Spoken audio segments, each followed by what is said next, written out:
It's a good day for Palestinian farmer Anwar Ziad and his family. The military has opened the gate in the wall Israel has built around his village of Bertaa. Today he and dozens of others will be able to come and go as they please, but only if they have the right permits. Some days they aren't so fortunate.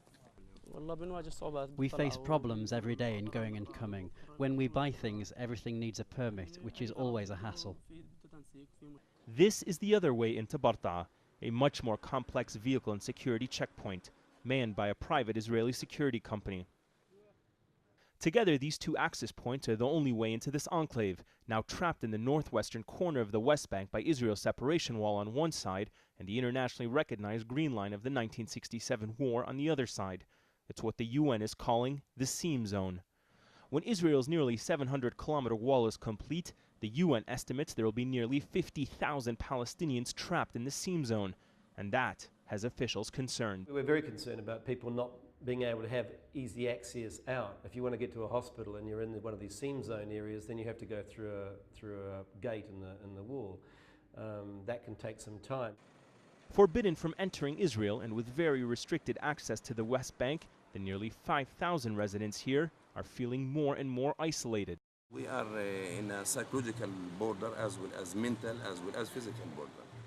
Bertaa is nothing but a big cage within which people are moving a bit free, but outside the cage there is no chance to move or to fly.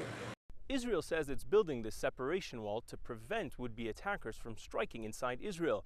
But the route of the wall does not run through Israel, it runs deep inside Palestinian territories, which has many wondering about the real motivations behind its construction.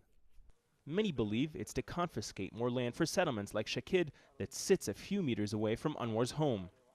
10.2% of the West Bank and some of the best West Bank land lies in the area between the Green Line and the wall. And if the wall was not inside the West Bank, that land wouldn't have been lost. For 40 years, the residents of Bertaa have watched as boundaries, checkpoints, and walls enclose their communities and restrict their movements and their way of life. Many have stopped dreaming of what life in the next 40 years will be like.